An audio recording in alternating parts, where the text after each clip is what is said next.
I was finishing the crust on the pumpkin pie when Caleb walked in, cheeks flushed from the wind, clutching a paper bag like it was gold. "Guess what?" he grinned, holding it up. "I got Grandpa's favorite ice cream, the cinnamon swirl one, last one at Delaney's." He looked proud, not just because he found it, but because he remembered. And even more than that, because he still thought it mattered. "Nice catch," I said softly, forcing a smile. My hands didn't stop kneading the dough, but my heart was a mess. 15 minutes earlier, I had checked my email. It was from my younger sister, Morgan. The subject line? Thanksgiving seating spreadsheet. That's right, spreadsheet. Our family plans holidays like a corporate board meeting. I opened the file. 19 confirmed guests. Everyone had a seat. Everyone except my son. Next to Caleb's name in faded gray font, TBD, if he's still doing community college. No seat, just a question mark disguised as a snub. I felt heat rise in my chest, but I kept stirring. I didn't want Caleb to see it. Not yet. Then my phone buzzed again. It was a group text in the extended family chat. My nephew Connor, Morgan's golden boy, now a second-year law student at Easton, had posted a story from Instagram. A picture of a stethoscope sitting on a laptop with the caption, "Community college pre-med kids diagnosing real illnesses like, you got vibes." I wouldn't have thought much of it until I saw who liked it. My dad, my son's grandfather. He didn't just see it, he endorsed it. Meanwhile, my son, still smiling, placed the ice cream in the freezer. He was humming. The kid who'd just been erased from the family celebration was humming. "Should I wrap the tea set tonight?" he asked. "Or wait until tomorrow morning?" He meant the tea he'd ordered online for Grandma. He spent his part-time paycheck on it and tracked the shipping like it was a NASA launch. She once mentioned it in passing, just once, and he remembered. And I stood there, pie dough under my nails, trying to hold myself together with cinnamon and habit. He still believed he was part of something. He didn't know that somewhere, in a private group chat full of people he once called aunt and uncle, his seat had quietly vanished. He didn't know that the people who taught him to always show up were now pretending he didn't exist. And I didn't know how to tell him. Not yet. So I said nothing. I pulled the pie from the oven, nodded at his question, and told him to go ahead and wrap it tonight. He nodded, cheerful, then disappeared down the hall. And I stood there watching the steam rise, thinking, this isn't just about a spreadsheet or an email. This is about the moment you realize your child still believes effort equals love. And the world, his world, is about to tell him it doesn't. I used to think betrayal came with yelling, doors slammed, things thrown. Turns out sometimes betrayal comes in font size 10, grayed out, in cell F17 of a spreadsheet. I don't know when family turned into a math problem, but there I was, sitting at my kitchen table, staring at a color-coded spreadsheet like it held the fate of the nation. My sister Morgan had sent it with her usual efficiency, rows of names, meal assignments, allergies, estimated arrival times, and one ominous column labeled Seating Confirmed. Most names were marked green. Connor, yes. Uncle Paul, yes. Dad's former grad student who still calls him Sir for some reason, yes. And then Caleb pending. The note read, let's confirm once we know if he's still doing that 2-year thing. Not if he's coming, not if there's space. If he's still doing that thing. Like his school, his choice, wasn't real. Like it didn't count. I didn't respond, not yet. Instead, I clicked over to Instagram. There it was again. Connor, with his $1,000 haircut and smug caption, was reposting that same meme. The one mocking kids who went to smaller schools. Only this time, the comment section had grown. His law school friends were joining in. Pretty sure you can enroll there with a gas bill and a dream. Do they teach anatomy or just TikTok CPR? Med school? LMAO? It's basically a clinic with vending machines. I scrolled past dozens of them, and then I saw it again. A thumbs up from my dad. Not a glance, not a scroll by. A like. A click that said, yes, I approve. My hand shook as I set the phone down. And suddenly it hit me. I had been paying these people, literally, for years. After their retirement, my parents told me they were struggling. You know how it is, they said. University pensions, fixed income, it's tight. And because I was still chasing the title of good daughter, I started sending money. Not a lot at first. Grocery bills, utilities, emergency dental. Then it became monthly, quiet, predictable, automatic. And now, it seemed, that same money was helping their favorite grandson mock mine. I stared at the transfer screen for a long time. I didn't cancel it, not yet, but I took a screenshot. I would remember this moment. Because sometimes betrayal isn't loud. It isn't even surprising. It's just that soft click of realization, when you see the spreadsheet and realize your son's not on the list. Not really. He's on a waiting list for worthiness. That night, I sat across from Caleb while he wrapped Grandma's tea tin with newspaper comics. I hope she still likes this one, he said, squinting at the label. She mentioned it back in, what, April? He didn't know she'd tried to uninvite him. Didn't know his cousin made him the punchline of the week. Didn't know the family group chat had turned him into an asterisk. But I did. And I was done waiting for them to make space at the table. The next morning, I opened the spreadsheet again. I didn't ask for a correction. I didn't argue in the comments. I just picked up the phone and started calling the guests, one by one. Because if you're going to treat my son like a question mark, then maybe it's time you saw what an exclamation point looks like. I didn't slam the laptop shut. I didn't throw my phone across the room. I just exhaled. And in that breath was the weight of 20 Thanksgivings, of keep the peace and don't make it worse, and it's just how they are. All of it, gone in one long, tired breath. The spreadsheet was still open. Cell G22, Caleb pending. You know what I realized, sitting there with the pie cooling and my son humming in the next room? They hadn't made a mistake. This wasn't some oversight, some innocent logistical mix-up. They knew exactly what they were doing. They just didn't expect me to notice. Or worse, didn't expect me to care. But I did, I did. So I picked up the phone. Not to argue, not to beg. Just to inform. First call, Aunt Elise. Hey, just a heads up. We won't be coming to the big dinner this year. Pause. They uninvited Caleb, said there wasn't space, but there's space for 20 others, including people he's called family since preschool. So, we're sitting this one out. She went quiet, then said, Wait, are you serious? Dead serious, I said. You do the math. Next call, Uncle Denny, then the Reynolds, then the Griffiths, one by one. I didn't campaign, I didn't guilt trip, just stated facts. And you know what? Most of them, they chose us. 13 out of the 20, some shocked, some angry, some just quietly heartbroken. I got messages like, This isn't right, Caleb is family. We had no idea. We're with you, just tell us what time to show up. Even Morgan's husband, bless his spineless little soul, texted me separately. I didn't know she said that, I'm sorry. I might swing by your place instead. Just don't tell her yet. I stared at that message for a while, then just replied, Do what feels right. That night I couldn't sleep. Not from anxiety, not from guilt. From clarity. For the first time in years, I felt my backbone realign. At 2:43 a.m., I opened my banking app. The recurring transfer, the one I'd been sending to my parents every month since their so-called retirement, was still active. I hovered over it, then clicked cancel. No ceremony, no dramatic final note. Just click, gone. And in that tiny act, I reclaimed something I didn't even know I'd given away. The next morning, Caleb came downstairs rubbing his eyes, hair sticking up on one side. You good? He asked. I nodded. Yeah, actually, I think I am. He gave me a sleepy half smile, then reached for the cereal box. And I just watched him, this thoughtful, hard-working, good-hearted kid who still believed that showing up mattered. And I knew what I had to do next. Not for revenge, but for restoration. Thanksgiving was 5 days away. The big dining room at Morgan's, let her keep it. Because this year, we were going to set our own table. And every single chair would be filled with people who actually saw him. We didn't have a fancy dining room. What we had was a mismatched collection of folding chairs, a table I refinished myself 2 summers ago, and a kitchen that got too warm when the oven ran for more than 2 hours. But it was ours. And that Sunday, 5 days before Thanksgiving, it started to transform. I cleared out the living room, pulled the extension leaves from the back of the closet, polished every plate like I was prepping for a state banquet. Caleb watched me with a puzzled smile. You expecting company? 13 people, I said, not looking up. All of them know your name. All of them want you there. He blinked. Wait, what? I told him everything. The spreadsheet, the pending seat, the meme, the call with Aunt Elise, the messages, the transfer I canceled. He stood there silent for a long time. His face was unreadable. Then he said, So, we're really doing this? I looked him in the eye. We are.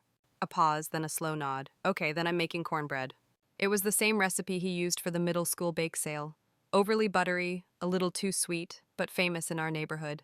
He pulled out his apron, the one with the little cartoon turkey stitched across the front, and started cracking eggs like it was a ritual. For 3 days, our little house smelled like cinnamon, sage, roasted garlic, and resolve. I cleaned the windows, borrowed folding chairs from a neighbor, printed place cards on the back of last year's holiday cards. We had no matching napkins, so I just tied twine around kitchen towels and called it rustic chic. I was nervous, not about the food, about the silence that might settle between people, about the heaviness of what wasn't said.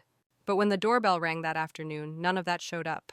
Instead, there were hugs, long ones, the kind that say, We see you, we're here. Aunt Elise brought cranberry sauce in a crystal bowl I hadn't seen in years. Uncle Denny came with 2 bottles of red wine and a stack of old Thanksgiving photos in an envelope. Connor and his parents? They didn't come, of course not. But the others? The ones who mattered? They filled every inch of the house. They brought noise, laughter, stories that stretched across decades. One guest, Mr. Franklin, my dad's old college friend, clapped Caleb on the back. Med school, huh? I don't care where it is. That's no small thing. Another neighbor said, You always were the kid who remembered people's birthdays. That matters more than any diploma. Caleb didn't say much, but I saw it in his eyes, the slow unwinding of something tight inside him. He laughed. He passed rolls. He showed someone his anatomy flashcards like they were baseball stats. He was home. Later that evening, after we'd cleared the dishes and set pies on the table, he leaned over and whispered, I don't think I've ever felt this seen. I swallowed a lump in my throat. Good, I said, because I see you. I always have. And in that moment, the room, the tiny house, the worn floorboards, the flickering candles, felt like a cathedral. Because sometimes sacred doesn't look like stained glass and vaulted ceilings. Sometimes it looks like a folding chair and a kid who knows he belongs. 3 days after Thanksgiving, I was halfway through folding laundry when I heard the knock. Not a tap, a knock, measured, practiced. The kind that comes from people who think they have something important to say.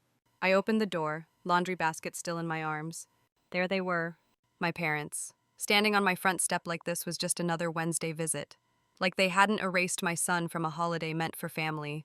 My mom spoke first, of course she did. We thought it was time to talk, she said, with that brittle little smile that always meant control, not warmth. I didn't move. Talk about what? She clasped her hands. Let's not make this worse than it already is. We just want to clear the air. Clear the air? Like this was a misunderstanding over a recipe, not a deliberate exclusion of their grandson. My dad stepped forward. You're ruining this family over nothing.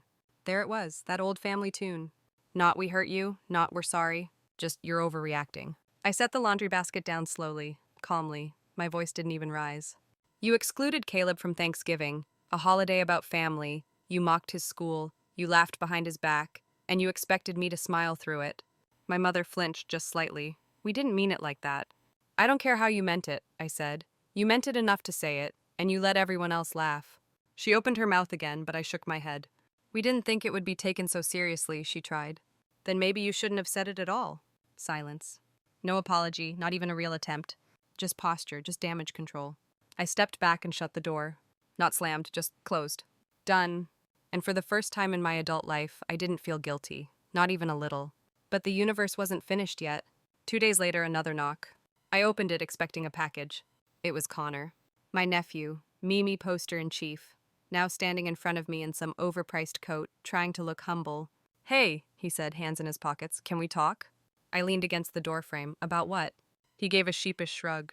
I just feel like things got out of hand. I didn't mean for it to blow up like this. No? I asked. You didn't mean to mock your cousin's school and call him a fake doctor? He winced. It was a joke. I thought that was clear. I crossed my arms. If it was that obvious, then why are you standing here now? He didn't answer. And then, without meaning to, he told me everything. Because they were helping me, he said. Financially, you know. So if you cut them off, it kind of affects me too.